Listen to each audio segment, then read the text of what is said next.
Bonjour à tous. Alors, ces derniers temps, vous l'avez peut-être vu, mais la gauche internet se déchire. Et l'acte final de cet affrontement semble être la vidéo du bouseux sur le canard réfractaire qui a dû sortir ce dimanche. Mais que s'est-il passé? Pourquoi la gauche va dans le mur? Et comment peut-elle espérer progresser? C'est ce qu'on va voir tout de suite. Mais avant de démarrer, vous devez savoir que cette vidéo est sponsorisée par Red Shadow Legends. Tu as toujours rêvé d'être au chômage? De ne pas te couper les cheveux? Sauf si tu es déjà chauve, et de lutter contre le capitalisme depuis ta chambre en déposant ton argent dans les jeux vidéo? Eh bien dans ce cas, Red Shadow Legends est fait pour toi. Red Shadow Legends, c'est le jeu qui va te permettre de lutter à égalité avec la bourgeoisie et les fachos pour défendre le camp des travailleurs. Enfin, celui des chômeurs. Dans Red Shadow Legends, il te faudra créer un syndicat pour mettre à mal la domination bourgeoise et enfin reprendre le contrôle sur les moyens de production pour mettre fin à la société de classe. En espérant que, à la fin, les gens qui produisent de la richesse ne se sentent pas l'envie de tout laisser tomber pour l'oisiveté. À côté, tu devras identifier tous les vilains confus qui font basculer tes militants à l'extrême droite, sous peine d'avoir trop de monde dans tes rangs, chose qui risquerait de te faire remporter les élections, donc d'avoir le pouvoir et, par conséquent, de basculer à droite. En ce moment, le jeu reçoit plein de nouveautés, dont la quête Marx la Rouge, qui te permet de créer ta compagnie aérospatiale pour concurrencer Elon Musk. Et avec le code promo gauchiste solide, tu recevras un champion exclusif, le Gargouilleux, et tu pourras t'équiper en faucille et en marteau pour seulement 10 000 Trotscoins. Donc qu'est-ce que tu attends pour toi aussi te lancer dans l'aventure Red Shadow Legend? Attention, ceci est un pur troll. Aucun gauchiste n'a été maltraité lors du tournage de cette réclame.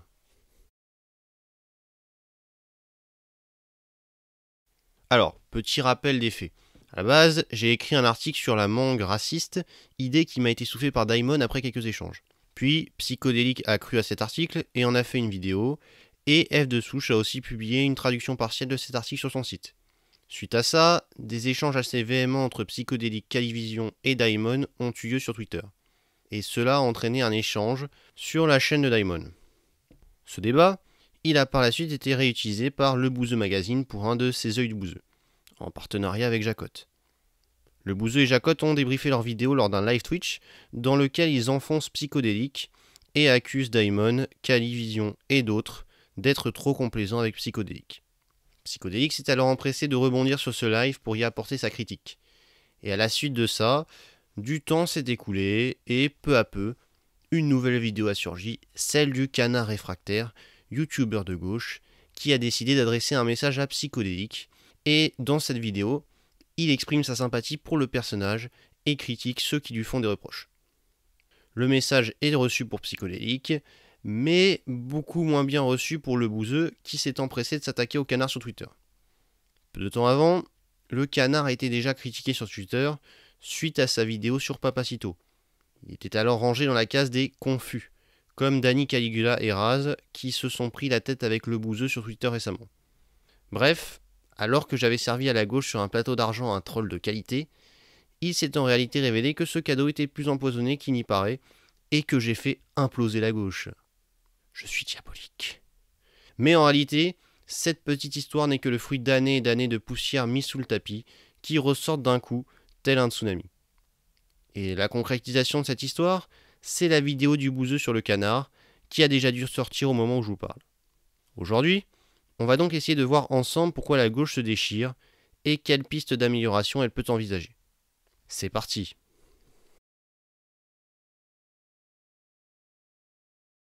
Alors, ça fait plus d'un an que je traîne sur pas mal de lives de gauche et que je commence à assimiler un peu ce qu'est la pensée de gauche. La pensée de gauche se structure principalement autour des rapports de domination. Il y a des dominants et des dominés, des oppresseurs et des oppressés, des forts et des faibles. Et la gauche se positionne derrière ces gens faibles par opposition à la droite qui accepterait la société telle qu'elle est et les dominations qu'elle véhicule. Pour la gauche, la domination principale, c'est le capitalisme. Plus exactement, le système capitaliste favoriserait la domination de la bourgeoisie, classe pour soi, par opposition au prolétariat, classe en soi. En gros, si vous préférez, les bourgeois auraient conscience de leurs intérêts communs, là où le reste de la population se diviserait sur des questions sans importance, plutôt que de prendre conscience de ses intérêts et de se rebeller contre la bourgeoisie et l'ordre établi. Alors, certains gauchistes croient en un complot bourgeois, mais la majorité pense que ces gens votent simplement pour leur portefeuille, donc votent plus ou moins la même chose, puisque leurs intérêts sont plus ou moins les mêmes. Et il serait urgent que les gens prennent conscience de leurs intérêts communs pour être enfin, eux aussi, des acteurs de cette lutte des classes. Certains gauchistes, mus par leur égoïsme, vont avant tout se mobiliser pour servir leurs conditions personnelles. Mais d'autres croient en un projet, une société sans classe et sans domination, une société où tout le monde est à égalité et où l'argent passe après le reste. Mais dans tous les cas, tous sont plus ou moins contre le capitalisme. Pour eux, les bourgeois, au travers d'outils comme la propriété privée dite lucrative, abuseraient de la force de travail de la population pour s'enrichir et creuser de plus en plus les inégalités.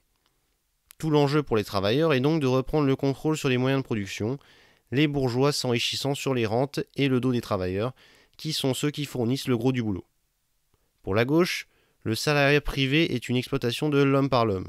Le patron toucherait la majorité du profit, alors que ce sont les travailleurs qui sont essentiels à l'appareil productif et fabriquent le produit. Et cette société capitaliste, elle est entretenue par le système éducatif, avec la reproduction sociale ou encore l'apprentissage des fondamentaux de notre monde, donc le conditionnement des enfants à ce dernier. Mais elle est aussi entretenue par les médias et par les pouvoirs publics, majoritairement représentés par des bourgeois et leur police, seuls à détenir le monopole de la violence légitime et donc en quelque sorte armés du capital. Une réforme économique de la société est donc nécessaire, mais aussi une réforme du système démocratique, tirage au sort ou démocratie directe, pour court-circuiter le monopole de la bourgeoisie sur les institutions. Et aussi une réforme de l'État, communistes et anarchistes s'opposant sur la nécessité d'un État. Maintenant, le capitalisme n'est pas le seul vecteur d'oppression dans la société. Racisme, patriarcat, genre sont autant de choses qui contraignent l'individu. La liberté ne peut être atteinte qu'à partir du moment où toute forme de domination, d'autorité, de hiérarchie, de code, de tradition seront abolies. Et être de droite ou refuser de prendre position, l'apolitisme, c'est entretenir ces dominations. Maintenant, certains refusent de céder l'hégémonie de l'État, d'abandonner les nations en adhérant à l'internationalisme et d'accorder autant d'importance aux autres formes de domination qu'à la domination capitaliste. Partisans d'un État fort, laïcard, assimilationniste, ils sont vus par une partie de la gauche comme des rouges-bruns, c'est-à-dire des héritiers d'une gauche nationaliste, autoritaire et stalinienne, plus proche de l'extrême droite qu'elle ne veut bien le laisser penser. Et cette extrême droite, qui a des relents racistes et veut contrôler sa population au nom de l'ordre, quitte à les oppresser, est en réalité l'allié de la bourgeoisie. Le réactionnaire n'est pas un allié de la gauche, bien au contraire, puisqu'il ne remet pas en question l'ordre établi et le capitalisme, et veut même revenir à une forme de domination antérieure et plus violente. À l'opposé de ces rouges-bruns, ou de ce que certains appellent la gauche républicaine, se trouveraient les woke ou intersectionnels. L'intersectionnalité, c'est l'idée qui consiste à dire qu'il existe des intersections de domination, et donc des niveaux de domination. Par exemple, un noir ouvrier sera plus dominé qu'un blanc ouvrier, et une femme noire ouvrière sera plus dominée qu'un homme noir ouvrier. Et ces dominations sont dites systémiques, c'est-à-dire que c'est la société qui les entretient. Elles ne s'analysent pas à l'échelle d'un individu, mais à l'échelle d'un groupe. L'interaction entre les groupes étant un des fondamentaux de la pensée de gauche, qui s'appuie sur la sociologie pour parvenir à identifier les rapports de domination entre les différents groupes d'individus. Bref, voilà en très synthétique la pensée de gauche, même si bon, des gauches, il y en a autant que des droites.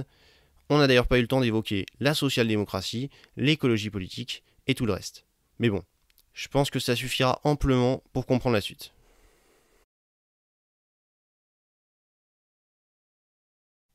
Face à l'émergence d'une gauche qui refuse l'internationalisme, critique l'immigration et rejette la pensée intersectionnelle, donc capable de se mettre d'accord avec la droite sur certains sujets, une partie de la gauche parle d'un phénomène de confusion des esprits.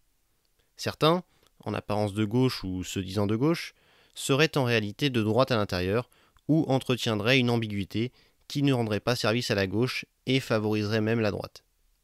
De la même façon, une droite qui surfe sur l'antilibéralisme et l'opposition au racialisme, pour mieux vendre ses discours souverainistes et anti-immigration, participerait de cette confusion. Les confusionnistes ou confus ne sont donc pas les bienvenus à gauche, parce qu'ils délégitiment certains combats de la gauche, voire accommodent des gens de gauche à la pensée réactionnaire. Mais peu à peu, encourage à la confusion toute personne qui donne de la visibilité à une personne un peu trop de droite, débat avec elle, accepte de s'afficher avec elle, voire carrément la respecte.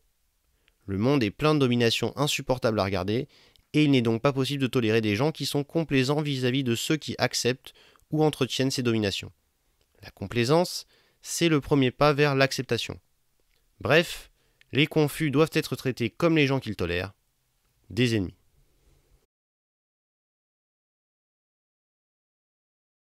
En voulant exclure toute personne un peu trop déviante de son camp politique, sous prétexte qu'elle pourrait être un agent double de l'extrême droite, une partie de la gauche se tire une balle dans le pied. En refusant la critique interne et l'existence de sensibilités différentes, la gauche risque de s'aliéner une grosse partie de son auditoire. Déjà parce que la critique est nécessaire à la progression, mais aussi parce que la politique, c'est aussi la force de l'image et du nombre. En politique, on veut rallier des gens à sa cause. La démocratie consiste à rassembler le plus grand nombre autour d'un projet, pas à s'improviser youtubeur ou tweetos pour se convaincre soi qu'on est génial. Une personne débile pourra toujours faire mieux politiquement que quelqu'un d'intelligent si elle sait comment attirer à elle d'autres personnes. La politique a une part importante de séduction, et on est plus facilement attiré par quelqu'un de charismatique, de bienveillant et de drôle que l'inverse. Et convaincre quelqu'un, ça passe avant tout par le dialogue. Ce n'est pas en excluant des gens du débat qu'on sera en mesure de les convaincre. Ce n'est pas en refusant d'aller les chercher qu'on sera capable de les convertir. Et ce n'est sûrement pas en les empêchant de discuter avec nous qu'ils accepteront de nous rejoindre. Alors bien sûr, avoir un groupe uni, ça peut toujours être une force. Se réunir, faire des projets ensemble, c'est quelque chose qui fonctionne. Mais encore faut-il avoir cet esprit-là de franche camaraderie. Quand on critique toute la journée les autres, qu'on veut exclure de son équipe tous ceux qui dévieraient un peu trop du cadre, qu'on grimpe toujours un peu plus dans l'échelle de la provocation, il ne faut pas s'étonner que, le lendemain, les gens viennent nous critiquer ou ne veuillent plus entendre parler de nous. La droite n'est pas nécessairement plus unie que la gauche, mais tout en ayant conscience que changer la société radicalement nécessite un grand nombre de personnes, la gauche se fait peur en envisageant que tout ce qui n'est pas suffisamment radical n'est pas de gauche, et donc est de droite. La gauche veut l'union, mais en même temps participe constamment à la désunion. En réalité, elle souhaite l'union du plus petit nombre possible de personnes. Un projet sur lequel tout le monde sera d'accord, puisque, à force d'en exclure des gens, il n'y aura plus qu'une personne pour le soutenir. De cette contradiction entre un refus de complaisance et une volonté d'attirer le plus grand nombre, naît l'échec de la gauche. Si la valeur d'un individu ou d'une politique se mesure à ses actions et à ses résultats, alors, indéniablement, une partie de la gauche militante Internet sert la droite. Cette gauche est convaincue que la société se droitise, mais pour quelle raison ? C'est le fruit d'une opération du Saint-Esprit, ou bien les conséquences d'un échec de la gauche qui peine à convaincre ? Il est facile de se convaincre que c'est la faute du Parti Socialiste, des médias, des confus, mais, étrangement, la seule chose sur laquelle l'individu a un peu de contrôle, c'est-à-dire lui-même, ne semble pas rentrer en ligne de compte. Si la personne est obèse, c'est la faute des publicités, des aliments, de son métabolisme, mais jamais de lui-même. Pourtant, il y aurait des marges de manœuvre pour cette personne, comme faire du sport ou mieux manger. Mais rien n'est fait. On est donc en droit de se demander, à force, si cette personne est vraiment disposée à perdre du poids. De la même façon, les militants qui participent à cette logique ont-ils réellement pour volonté de faire gagner la gauche ? Ou cherchent-ils simplement à exister, à se distraire et, à terme, à se laisser convaincre que la gauche ne peut pas gagner et que la droite est de toute façon trop forte, parce qu'elle a tous les cheat codes. Quelqu'un qui participe tant à ne rien changer à l'hégémonie de la droite, n'est-il pas en réalité, lui aussi de droite ? Un peu comme la politique qui refuse de se positionner et qui, pour ça, est assimilée au camp conservateur. Parce que oui, si ce n'est pas l'intention qui compte, mais les conséquences des actes, alors participer à ne pas rendre la gauche plus attirante et plus sympathique, exclure des gens et ne pas s'adresser à un autre public, c'est en fin de compte ne rien faire pour améliorer l'état de la gauche. C'est en fin de compte être de droite.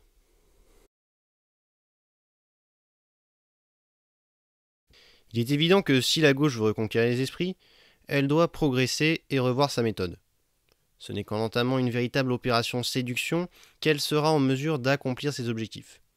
Et pour ça, elle a besoin d'une avant-garde. Des gens qui ont de l'humour, ont une démarche sympathique et ouverte, et vont entamer le dialogue. Distiller un vocabulaire et des mèmes peut aussi être une bonne façon de créer une dynamique de groupe. Et cette dynamique de groupe bienveillante, il est assez contre-intuitif qu'elle ne soit pas si présente que ça à gauche, camp qui a pourtant tendance à se revendiquer du collectif et de l'humanisme. Aujourd'hui, le cliché du gauchiste apparaît être pour certains une victime qui se plaint constamment, quelqu'un d'aigri dont l'optimisme ne transparaît plus, une personne qui n'est plus capable de nuances, voyant du fascisme absolument partout et estimant que tous peuvent être potentiellement ennemis. Face à l'urgence de cette montée du fascisme et des oppressions, le gauchiste commet des erreurs et en oublie que rien ne sert de courir, il faut partir à point. Ce manque d'ancrage dans le réel entame la crédibilité du militant, incapable de proposer des solutions concrètes et convaincu qu'il est investi d'une mission, qu'il détient la vérité absolue et que taper sur du facho, c'est bien normal, parce que lui ne se gêne pas pour taper sur les autres.